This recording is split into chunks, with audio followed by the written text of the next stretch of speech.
There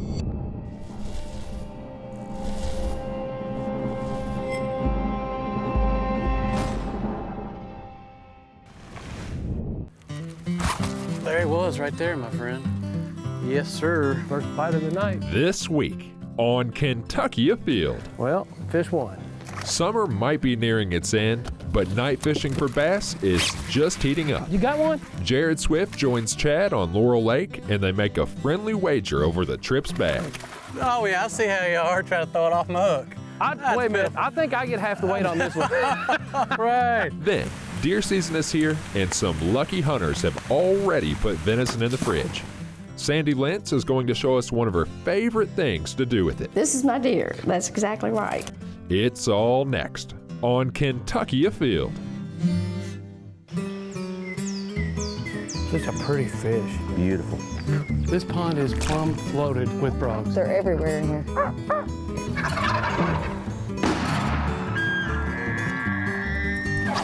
Yeah, this is a good fish right here. Really good fish. Come here, girl. Yeah, boy. That's a big rabbit. Nice job. Yes! Yes! My first muskie. Mercy Leo! Yeah, look at it's a keeper. Here it goes! Boom! Wow, that happened fast.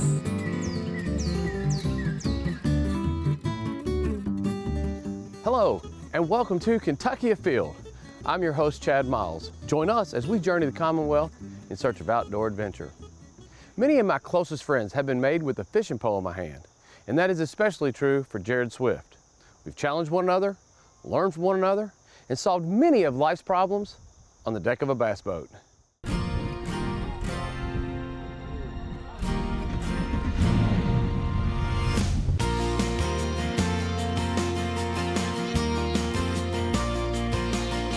Well, Jared, this is going to be a lot of fun because you and I love to night fish together. And this is something new because you've never been on Laurel Lake ever. Never. We used to make a little wager between you and I every time we went out to fish. You remember what the wager was? A Butterfinger. A Butterfinger. Let's say Butterfinger on the largest bass by weight. I brought a scale. I don't always have a scale All with right. me, but guess what? All right. Butterfinger for the biggest bass tonight. And we'll do a Butterfinger for total weight in legal fish, because obviously largemouth get a lot bigger. All right. We'll add 1 pound on the smallmouth weight. Smallmouth. All right. Let's do Let's it. do it. Butterfinger on you.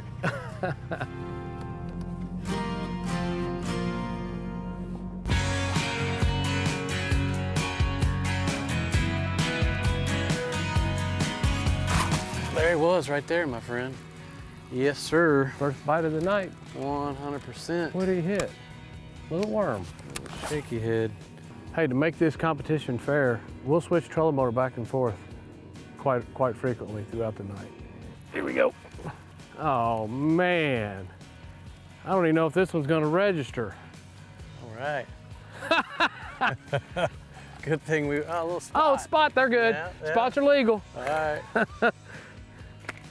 Well, man, I was sure hoping we was on the board ready to rock and roll, but 12 ounces on the board, write it down. All right, write it down. Well, fish one.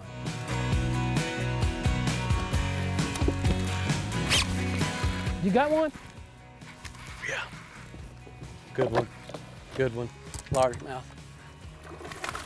Oh yeah, I see how you are trying to throw it off my hook. Wait a minute, I think I get half the weight on this one. Right. I think I get half the weight on that fish. Oh mercy. That's a pretty good fish. There you go. Yeah. How much you think? 2.38. 2 pounds, 11 ounces. Oh really? We'll take it. All right, 2 pounds, 11 ounces. Jared's on the board. We got to get in some brown fish.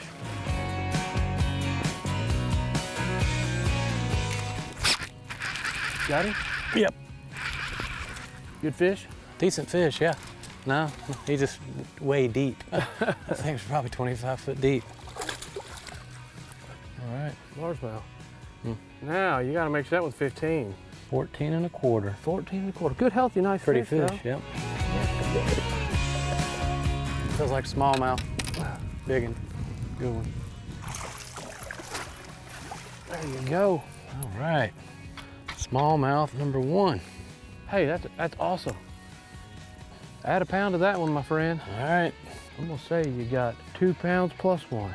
2 even. Plus 1, so you got 3. 3-pounder. 211, 511. We've already caught all 3 species. It's not bad considering it's not even completely dark yet.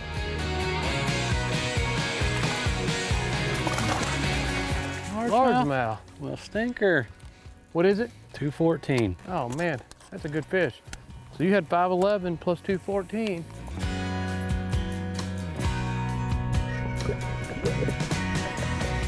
I'll just give you your 2 Butterfingers, you give me the walleye, how about that? There we go. Because I will abandon this competition in a heartbeat for a walleye sandwich. About the best eating in the state, ain't it? Got him. That thing here may go 15 inches, bud. What is it?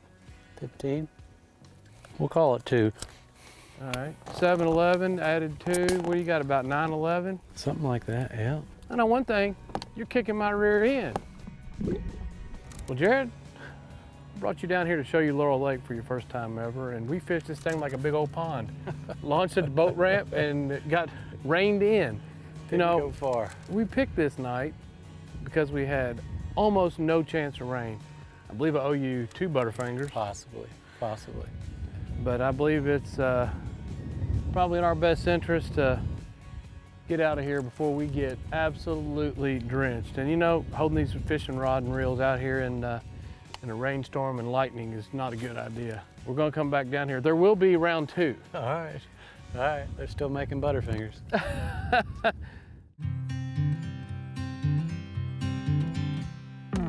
Jared, you and I were here a couple weeks ago at Laurel Lake. We thought we'd reminisce about the old days, have a little bass tournament for the ultimate grand prize, a Butterfinger. But what happened to us? Bad weather. We got struck. We had that lightning storm come in, and it set, and we wanted to run up the lake, and we couldn't. Yeah. So Tonight we're coming back to show what this lake's all about. Put some better fish in the boat. What do you think? I'd love to. This lake is known for huge fish, smallmouth, largemouth, and so I'm hoping tonight to win a Butterfinger fair and square. I hope we catch enough fish that we get a good night's sleep, but I'm here till daylight. That's right. Bring it on. Let's go make it happen.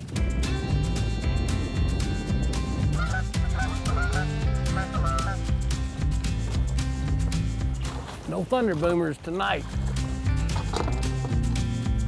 Ducks up are laughing at us. I don't think it's a good one, but it's a fish. All right. Might put us on the board. Smalley. Well, All right. well. All right. I don't think it's gonna make 18 inches either. If this thing will get 18 inches due to the official Miles Swift Butterfinger Challenge, we can double its weight. We got 19 inches. We're gonna be close to 3 pounds. Any guesses? He weighs right at 3 pounds. Nice fish. Got him? Yep. Well, Well. spot.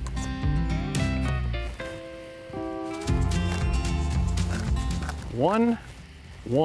All right. 1 pound, 1 ounce spot. Look at that belly. Now you're on the board. What'd you catch that thing on? Worm. Yep. Get my Butterfinger 1 pound at a time. I got her 1 pound at a time, and it didn't cost me a dime. I'm gonna turn this behemoth loose. We'll let if you him don't go. mind.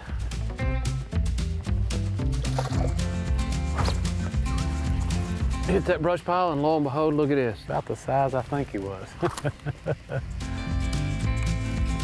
Ha! Not a spot. I got my pound You back. dirty dog. So obviously, if you're a bass fisherman, you know that in the state of Kentucky, there are not size limits on spotted bass. So for our little fun tournament for a Butterfinger, you can weigh any size spot. He just put a 1 pound, 1 ouncer on the board. I'm gonna try to take that 1 pound back. Oh, I even gained an ounce on you. Oh, really? Wow. And if you ever do decide you want to eat a bass, this is the species, this is the one you want, because they're actually really, really good.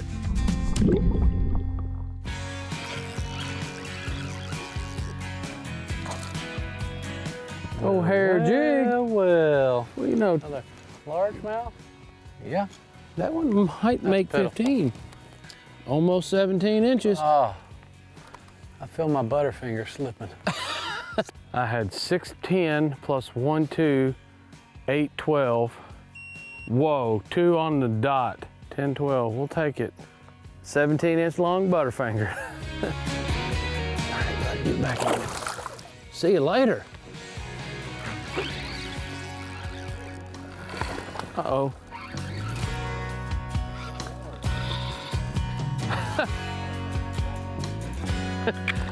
Look at there.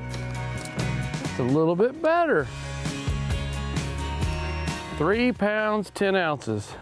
Not exactly the brown fish I was hoping to catch on that hair jig, but I'm not gonna complain.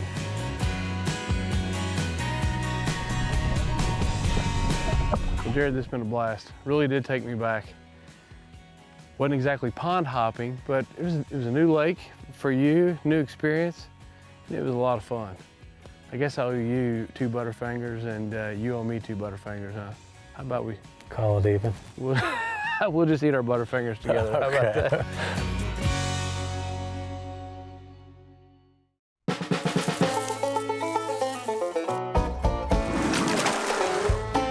I'm here with Dr. Christine Casey here at the Department of Fish and Wildlife. You are a new veterinarian. I am, just started in July. So right now is the time of year that a lot of hunters are taking to the woods and people start finding dead deer. Yes, it's very common. This time of year we tend to see dead deer that are dying from hemorrhagic disease, HD, also referred as blue tongue. You know, everyone's heard this chronic wasting disease coming from other states, and if they read magazines, it's a major problem. Yeah, it's a big deal. Thankfully, we do not have it in Kentucky. It has not been detected here, so we are doing surveillance for chronic wasting disease, but we do not have it. If you see a dead deer on your property, all is not lost. It's most likely here in Kentucky, it's most likely hemorrhagic disease or blue tongue. Yep. What's that deer gonna look like when they see it? Well, they're typically found around water, either sick or dying. They can act neurologic, so lethargic, kind of stumbling, really slow. They don't really respond to human presence, so they just may act, don't care that you're there.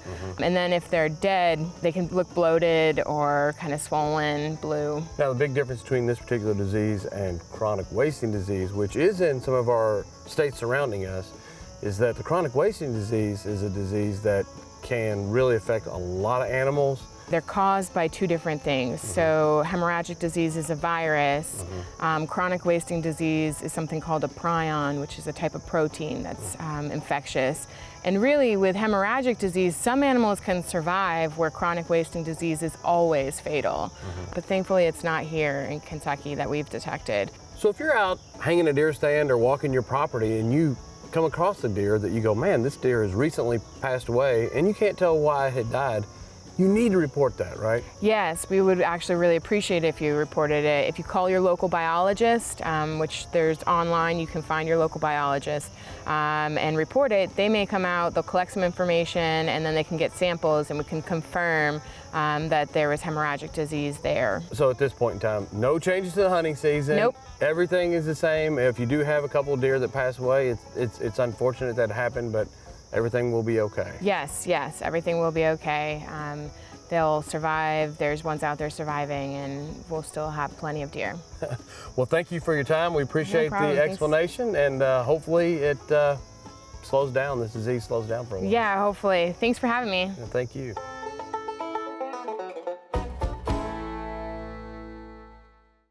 Archery deer season is in, and gun season is right around the corner. If you plan on hitting the woods this fall and you're looking for recipe ideas, maybe you should consider jerky. So today I'm back in my hometown of Mount Washington. I'm here with Sandy Lentz. And Sandy, about 30 years ago, you made some deer jerky for me that changed my way of thinking about deer jerky. It was very unique in a lot of ways. And today we're gonna make that deer jerky. And I bet it'll be just as good as it was 30 years ago. Well, I hope. Tell me a little bit about your the jerky that you make, and There's one thing that's really unique about it, and that is how you actually dry it. Well, I dry it in my oven. You dry it in the oven? Dry it in the oven, Don't have a dehydrator, and I think it's quicker, really, to me. You also have a recipe that you make your marinade out of that is really smoky and it's salty, and it's got a lot of flavor. It's really, really good. And I want you to show me how I can make that at my house. Okay, it's not hard. It's not hard at all. Takes about 15 ingredients. Mix them all up and put your meat in there and marinate it for 24 hours. What type of cuts do you like to use? I use shoulders, roasts, tenderloin, steak even. You know, anything you can cut in strips like 3 to 4 inches long and about 1 inch wide. You've already done some steps here. You've taken some shoulder and some back strap, and you've cut this deer up into strips, right? So once you get this all cut up, what do you got here? A couple pounds, probably? Yes, and that's what the recipe calls for, is 2 pounds. 2 pounds, okay. So once you get your meat all cut and it's in 1/4 inch strips, what's the next process? Okay, the next is I mix up my batch of marinade. Okay, let's do that. Okay, and I use this little recipe that you remember. I've seen this recipe before.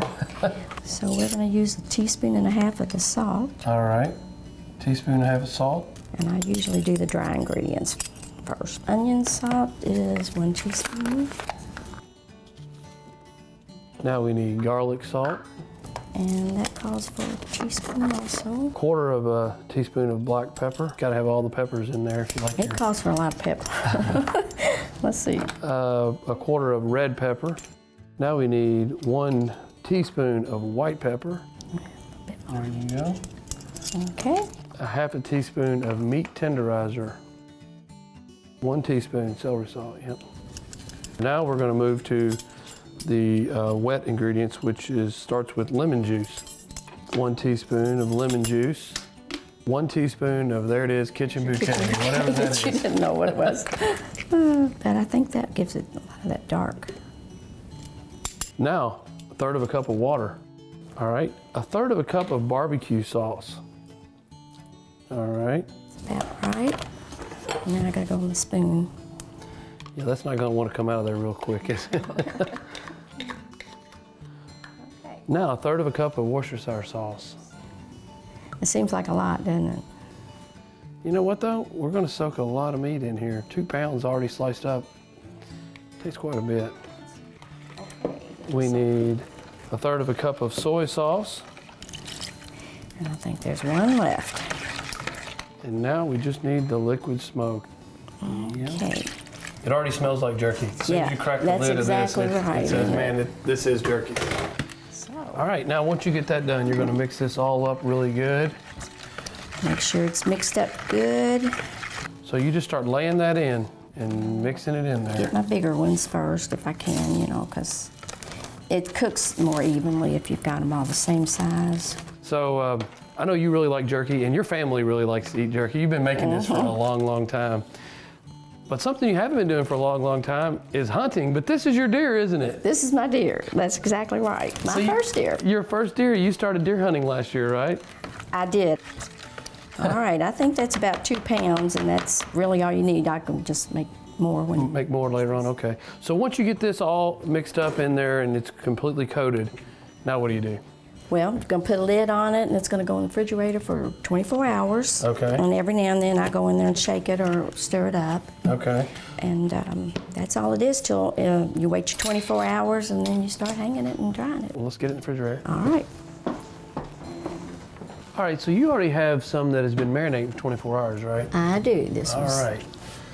Well, let's take this over here and we'll look at the next step here. So the next thing you do is you're going to squeeze some of this excess juice out of it, because you Okay. don't want it dripping in your oven. Okay.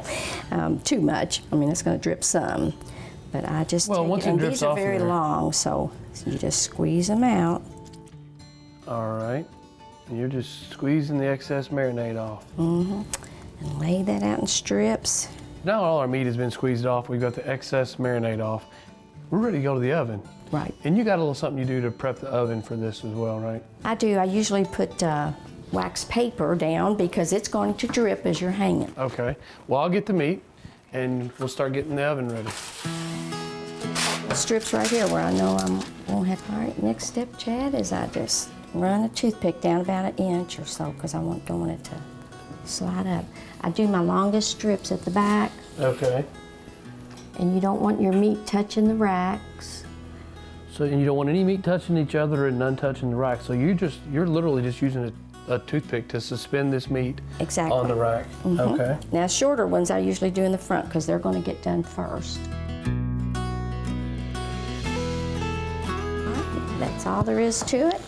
So now once you get that in there and hung and ready to go, I'm going to prop it open. Stuck that little spoon in there to keep it from closing, so you've got some airflow here. Right. Okay. And we're going to turn it on, and the lowest setting you can turn it on. Mine's only goes to 175. All right. All right. If you have an oven that'll go to 165 or 1... If you can go lower, yes. Yeah, okay. But now I've been doing it on 175, and in 4 to 5 hours, it's pretty good.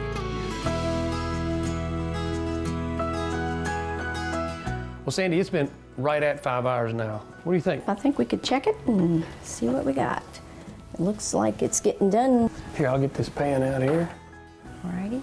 Well, I'm gonna start pulling them out then, Chad. All right. Man, they smell fantastic. It's hard to pull the rack out because you're gonna done with that now. And so, as you can tell, it's a little bit brittle, but it's done all the way through. all right, and then the only thing I have to do is just remove those toothpicks and. Well, get your bowl over here and we'll start taking toothpicks out. Alrighty, we'll get her finished. There we go. All right. First batch is done there. Now, think it's ready to try? Go ahead. I'm gonna give it a little piece here. Want to try a piece? Alrighty. It looks great. Exactly how I remember it. I can't wait. Good. I can't wait to put some in a baggie on my next fishing trip. I highly recommend giving this a try. You don't need to have a dehydrator.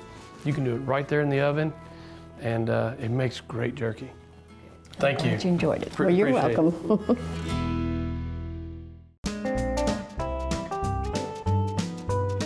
Now let's check in and see who else has been out having fun in this week's Ones That Didn't Get Away. Here we have a really nice deer taken by 9-year-old Charlie Reeves of Boone County, Kentucky. This 10-point buck was harvested on his family's farm. Nice deer. Check out this super impressive bull elk taken by Brian Reeves of Grant County. Congratulations. Here's Benjamin Cawley with a nice 10-point buck that he took in Logan County during the youth deer season. Nice job.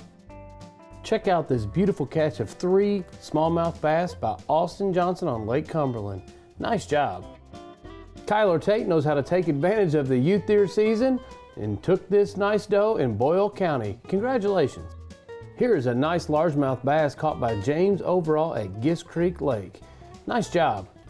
Here we have Carson Robinson who took this nice doe in Rowan County with a muzzleloader. Congratulations.